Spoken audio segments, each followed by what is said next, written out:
Bismillahirrahmanirrahim. Assalamualaikum warahmatullahi wabarakatuh. Waalaikumsalam warahmatullahi wabarakatuh. Ini kurang semangat. Yang lagi sekali lagi. Assalamualaikum warahmatullahi wabarakatuh. Waalaikumsalam warahmatullahi wabarakatuh. Bagaimana? Apa kabar? Semuanya sehat? Alhamdulillah. Baik, teman-teman. Alhamdulillah rabbil alamin. Wassalatu wassalamu ala asyrofil anbiya'i wal mursalin sayyidina Muhammadin wa ala alihi wa sahbihi ajma'in. Amma ba'du. Melanjutkan kembali mata kuliah kita, mata kuliah pendidikan agama Islam, sampai kita pada pertemuan yang keempat, ya. Keempat, tiga atau keempat? Keempat. Yaitu pengertian pendidikan agama Islam. Kita ulangi, pengertian unsur, fungsi, dan tujuan PAI, pendidikan agama Islam. Di sini ada kata kunci yaitu pendidikan.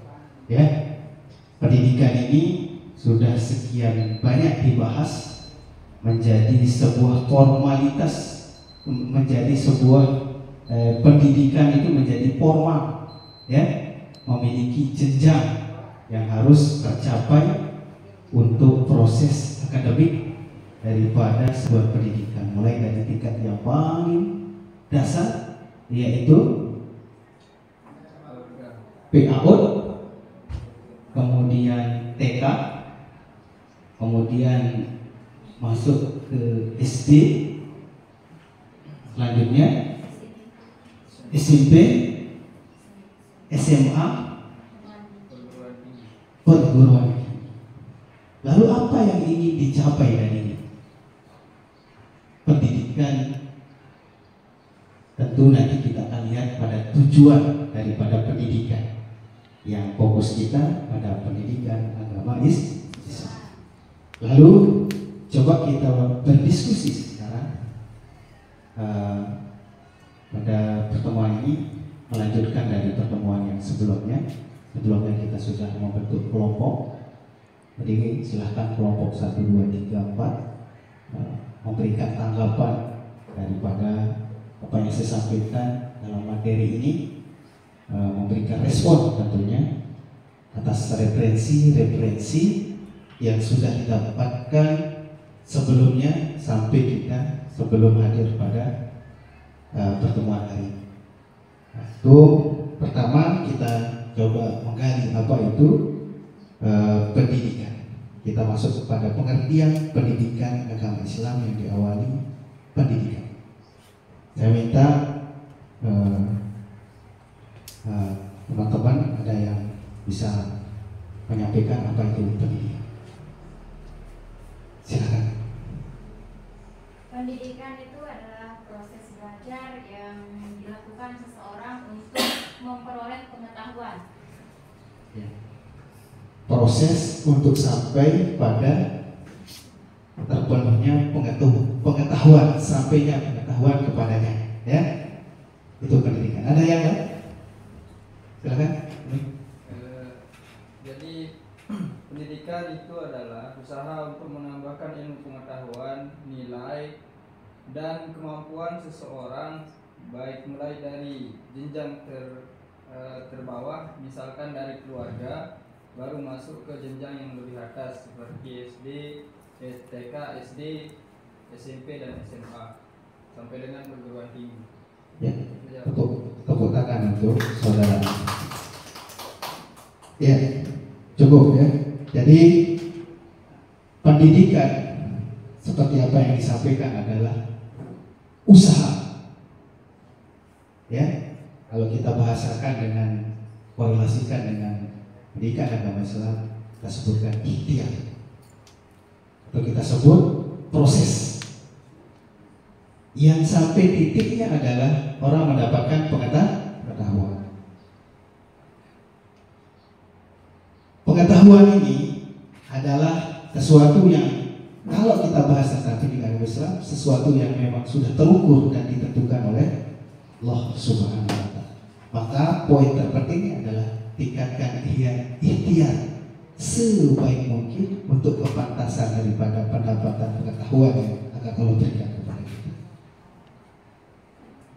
Kemudian bagaimana dengan pendidikan agama Islam? Pendidikan agama Islam adalah upaya sadar dan terencana dalam membimbing, mengarahkan dan membina peserta didik agar memahami, menghayati, mengamalkan ajaran Islam secara menyeluruh. Jadi pendidikan agama Islam itu menyangkut segala aspek. Akhir-akhir ini banyak kita lihat, kita banyak belajar dari media hal-hal yang berkaitan dengan karakter. Ada anak yang melahirkan di usia dini, ada pernikahan dini, ada kekerasan dan lain sebagainya.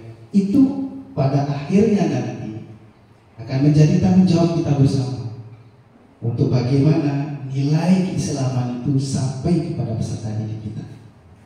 Ini adalah tanda tanya besar untuk Bapak Ibu, mahasiswa-mahasiswi ke depan, bagaimana menjadi anak-anak yang berkarakter, yang betul-betul menanamkan nilai keislaman dalam segala proses kehidupan. Tentu ini adalah bagian daripada apa yang kita ingin tuju dari materi ini, adalah tujuan pembelajaran pendidikan agama Islam. Jadi teman-teman semuanya, pada pemerintahan hari ini Kementerian Agama merilis kurikulum terbaru, yaitu kurikulum Cinta. Apa itu cinta? Ya, bukan cerita indah namun tidak ada arti. Tapi cinta itu adalah ada nilai karakter di dalamnya. Ya, ada kasih sayang. Orang yang mencintai seseorang, mencintai anaknya, dia akan memperlakukan anaknya dengan baik. Ya? Berarti ada nilai karakter dalam cinta. Makanya sejatinya pendidikan ini harus terus berinovasi dengan keadaan sosial tantangan zaman. Dulu guru-guru kita dulu mengimplementasikan cintanya terhadap peserta didiknya. Kalau tidak menghafal kalian, dijewer telinganya, terus muter terus sampai. Tapi itu bentuk cinta guru kepada peserta didiknya, dan ada ada rasa pada peserta didiknya, dan dia merasakan cinta dari gurunya sehingga tidak ada benci. Yang ada adalah cinta, kesal. Tapi ternyata mahabbah guru kita yang dulu kita terapkan hari ini tidak cocok. Ya, maka yang lahir bukan cinta, yang lahir adalah kebencian. Oleh sebab itu kita harus berinovasi dengan zaman. Kita harus kreatif. Bagaimana mentransfer cinta kita kepada peserta didik kita. Itu kira-kira. Ya, baik, kita lanjut kepada unsur-unsur dasar pendidikan agama Islam. Yaitu yang pertama berkaitan dengan akidah. Apa itu akidah? Fondasi dasar seorang berislam, yaitu yakin kepada Allah Subhanahu wa Ta'ala dengan rukun imannya. Kemudian syariah, aturan dan tata cara kehidupan. Kemudian ada akhlak, Al-Quran dan hadis sebagai sumber ajaran Islam, sejarah Islam, memahami perjalanan umat Islam. Tapi yang perlu kita garis bawahi adalah berkaitan dengan syariah. Berbaik, ini yang menjadi poros pikiran kita, bagaimana aturan tata cara kehidupan Islam. Ini adalah bagian dalam yang berkaitan dengan sosial dan lain sebagainya. Oleh sebab itu, bagaimana kita di tengah-tengah masyarakat, bagaimana anak peserta didik kita dengan gurunya, kepada lingkungan sekolahnya, lingkungan keluarganya, dan lingkungan masyarakatnya. Ini betul-betul kita ajarkan nilai-nilai keislaman. Ya. Kemudian kita lanjut pada fungsi pendidikan agama Islam. Ya. Yang pertama, menanamkan nilai-nilai keimanan dan ketakwaan sesuai yang kita bahas di awal tadi, membentuk akhlak kepribadian yang luhur, menumbuhkan kesadaran beragama dalam kehidupan sehari-hari, terakhir membangun masyarakat yang berperilaku Islam. Itu adalah tujuan dari pendidikan agama Islam. Pendidikan melahirkan pengetahuan dalam beberapa proses yang dijalani. Baik, teman-teman semuanya, dari apa yang sudah saya sampaikan tentu akan berlanjut kepada beberapa pertanyaan-pertanyaan kiranya yang perlu kita diskusikan. Mungkin ada yang ingin menanggapi atau memberikan masukan atau pandangan terhadap pendidikan agama Islam saat ini. Ya, dari saudara Amri, silakan. Baik, jadi Pak, terkait dengan tujuan dari pendidikan agama Islam ini, itu saya fokus pada tujuan yang ketiga ya, yaitu mengembangkan pemahaman dan pengamalan ajaran Islam. Nah, kalau kita melihat kondisi anak hari ini yang rata-rata kebanyakan di daerah pesisir banyak yang broken home. Nah, jadinya untuk memberikan pemahaman dan pengamalan ajaran Islam itu agak sulit. Bagaimana pendekatan kita pada mereka untuk lebih meningkatkan pemahaman mereka dan pengamalannya itu tentang ajaran Islam itu sendiri. Terima kasih. Nah, ini pertanyaan yang sungguh sangat luar biasa sesuai dengan real hari ini. Jadi teman-teman semuanya, permasalahan pendidikan itu sangat kompleks. Ya, permasalahan pendidikan itu sangat sungguh luar biasa. Hal-hal yang berkaitan dengan pendidikan, keluarga, lingkungan sosial, teman sejawat, sampai pada kurikulum dan pemerintah. Lalu bagaimana pendidikan yang seharusnya kita kembangkan terhadap apa yang disampaikan oleh saudara kita, menanyakan tentang kelainan akhlak, terutama di daerah pesisir. Mungkin kita mereview apa yang sudah diajarkan kepada tuntunan daripada pedoman kita di Al-Quran maupun ulama-ulama yang menceritakan teori-teori yang sudah disampaikan. Maka ini penting, yaitu yang pertama adalah fokuskan di bagian yang paling dasar, yaitu keluarga. Maka sosok seorang yang paling berperan di sana adalah kedua orang tuanya, khusus kepada ibunya.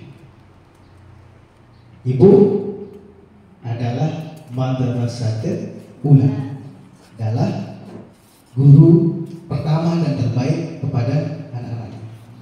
Orang yang paling mencintai anaknya adalah ibu, karena ada proses yang panjang untuk sampai kepada manusianya manusia. Ini adalah pendekatan. Kalau anak sudah terputus daripada kasih sayang orang tua, proses dasarnya akan goyah, sehingga mendapatkan pembelajaran pendidikan di tempat selanjutnya akan tidak sempurna rasanya. Kemudian salah satu bagian yang harus diterapkan adalah ketika tidak mampuan keluarga memberikan pembelajaran, tentu akan memilih tempat menitipkan anaknya untuk menempuh pendidikan. Banyak aspek-aspek yang perlu diperhatikan. Sekolahnya yang ramah, tidak ada bullying dan lain sebagainya. Ini salah satu, terutama yang tadi menjadi catatan penting, yaitu bagaimana memanfaatkan potensial daripada ibunya sendiri untuk memberikan pembelajaran yang terbaik. Makanya saya lihat ini adalah adik-adik mahasiswa perempuan semua, insya Allah perubahan terhadap karakter pendidikan agama Islam ke depan akan menjadi lebih baik, bernilai dan berakhlakul karim. Mudah-mudahan amin ya rabbal alamin. Mungkin pertemuan hari ini kita cukupkan sampai di sini. Hal-hal yang perlu dipertanyakan berikutnya nanti kita punya Google Form ya, silahkan dikirim pertanyaannya, kemudian kita publish, nanti saya review dari YouTube ya, itu untuk saya tanggapi apa yang dipertanyakan. Tulis nanti pertanyaannya di Google Form, kelompok dan nama kelompok ya. Baik, itu saja. Tepuk tangan untuk kita semua mengakhiri pembelajaran kita. Saya mengapresiasi apa yang sudah diikhtiarkan dalam proses pembelajaran ini. Mudah-mudahan kita semua mendapat ilmu yang barokah. Kurang lebih mohon maaf. Assalamualaikum warahmatullahi wabarakatuh.